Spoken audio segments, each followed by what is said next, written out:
Hello, my name is Mr. Benzel, and I am a high school math teacher. And I am going to be creating a series of videos called 5 Steps to a 500 Plus on the Math SAT. Now, why did I choose 500? 500 is sort of that score that's kind of considered to be mathematically proficient.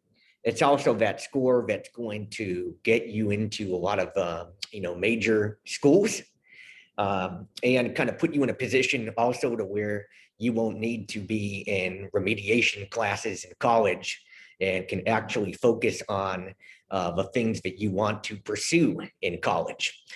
And I actually think taking the time to gain some strategies is going to make you a better thinker. It's going to give you a lot of everyday mathematical reasoning skills that are going to put you in a better position to be successful in the field that you are in as well. So what is on the SAT math? So there's really three major areas that 90% of the SAT is over.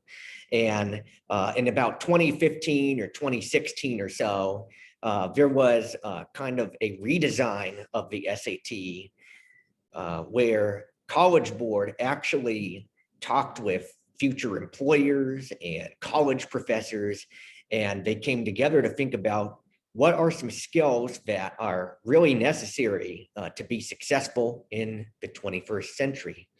So the first area is called Heart of Algebra, AKA lines. So these are linear equations and linear inequalities. And these also may include systems of linear equations as well. And Section 2 is kind of misleading. So when people look at this title, they think it means advanced math. And I'm going to write a little public service announcement. And I'm going to say that advanced math is not always advanced.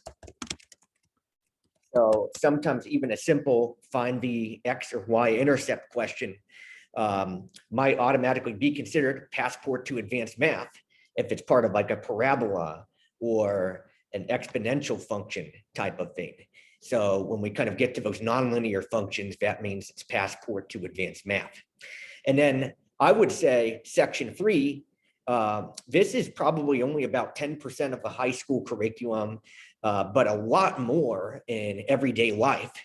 And this is what we call the problem solving and data analysis.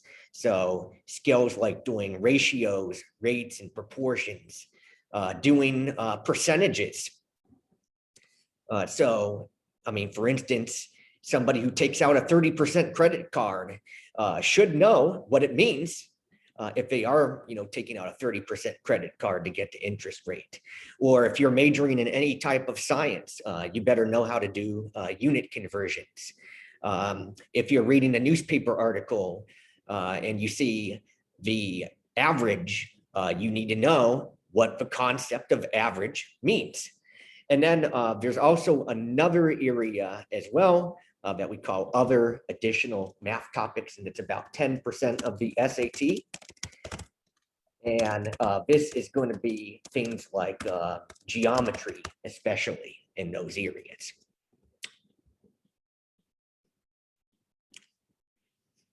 So what do you need to do to get a 500? So what I did here is I looked at some common SAT scores and how many questions you needed to get right out of 58. So there's always going to be 58 problems on the SAT in math.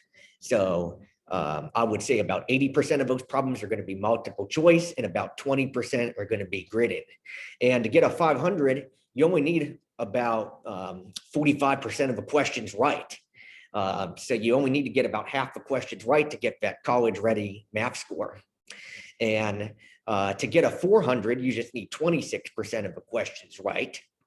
And you can actually achieve a 400 by just random guessing. So if you guessed C for every question, you, in theory, would be able to get a 400 on the math SAT. So obviously, we don't want you to get a 400. We want you to get a 500 at least. And if you're kind of already like at a 500, you could even get a half a dozen to a dozen more right and start getting a more aggressive scholarship type of score on the SAT. All right, so kind of with that in mind, I want to kind of present some myths and facts. So one myth about the SAT is that it's about the correct answer. And that's not entirely the case. Even for some of those more difficult SAT problems, if you can eliminate 2 answer choices out of a 4, you can double the probability that you get the questions correct. So let's say you didn't know the correct answer on any problem, and you were able to eliminate 2 answer choices on every problem. In theory, you would get about 50% of the questions correct, and you would be at that 500 math score. Another myth is you need to be good at hard math. This is not necessarily true. We're going to see some problems today where you can actually, just by knowing what a solution means, you can actually plug in the answer choices and see how the answers work or don't work. So each problem, especially when we get to those more difficult ones, have easy ways, clever ways, and then kind of some harder, more time-consuming ways, which are a little bit of like some time trap. And then another myth is the SAT is about individual math skills, and I need to know every single math skill. And that just is not true. So I think you should be approaching it where you are making it a goal to be consistent. And you should be starting first with making sure you are good with the easy questions, and then start with the medium and difficult problems in skills that you feel particularly strong in. But you'll be wasting a lot of time and energy by going to medium and difficult problems that are in areas that you don't feel as confident about in math.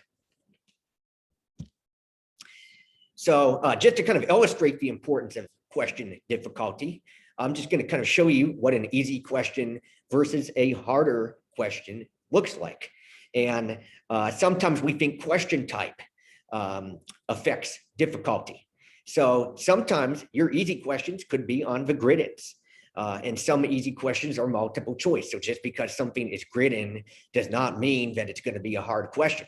And just because something is non-calculator does not automatically mean that it's going to be a hard question. So the easier questions are going to kind of have a little bit more definitive solutions. They're going to look a little bit more like the typical skills that you see in math class. And they're actually going to be very focused on the 5 major steps that we are going to focus on today. The harder questions, on the other hand, are going to look a little bit more like the critical thinking questions that you see.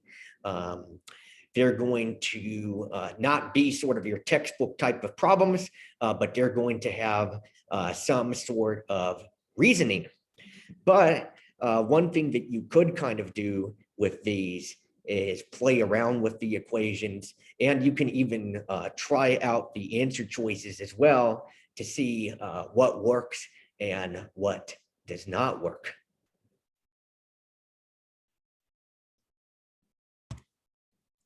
So we're going to create 5 additional videos that are just going to zoom in on each trait of mathematically proficient students. And these are 5 steps to get to that 500. So the first thing that I think is very important, and this is a difference between mathematically proficient and not mathematically proficient students, is just kind of knowing what a solution means. And basically, we're just looking for things like those x-intercepts on graphs. Or, you know, when we plug them in, that we're seeing one side equals the other side. So knowing like what the equal sign means and knowing what these points mean as well. And seeing things like roots, zeros, and intercepts. They all mean the same thing, and a lot of people don't realize it. you should be able to interpret y equals mx plus b in real life. So you should understand that the slope is rise over run, and the b is your intercept, y-intercept. And a y-intercept is just kind of like the initial value in real life. So let's say I'm launching a rocket. So the y-intercept would be what the height of that rocket would be at times equals 0. Step 3 would be knowing that a ratio is a comparison between two numbers and that a proportion equates to ratios. So you need to know what you are comparing. So maybe we're comparing, for instance, like boys over girls, for instance. And I want to know, like, if my music camp has 1 boy to 2 girls, maybe we want to know how many boys are in a music camp with 700 girls. And this is what we kind of call our proportional reasoning. We need to know what average means. So average could be like mean, median, and mode. And we like to be thinking about our means and our extremes. So we might think about, how does having an extreme affect, something like the mean or the median? And we also kind of need to understand kind of the spread of data. And if we kind of have like a bunch of data points, this is kind of like what we call like our histogram, for instance. We need to kind of understand what average means on this. And we can kind of like look at it right in kind of like that middle point.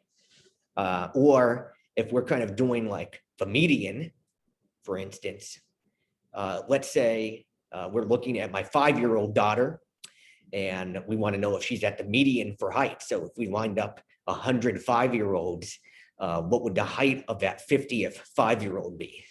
And then step number 5 is being able to break something down that looks complicated into something that is a lot less complicated.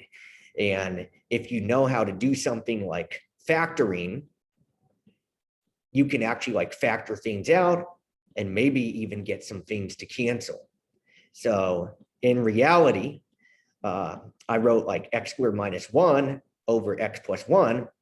And if I'm able to factor out that numerator and recognize that it's a difference of 2 squares, I can kind of cancel the expressions and be left with something much simpler. So we will kind of like zoom in on each of these bullet points in the following videos, but this is kind of a good overview of our roadmap of how to get to a 500.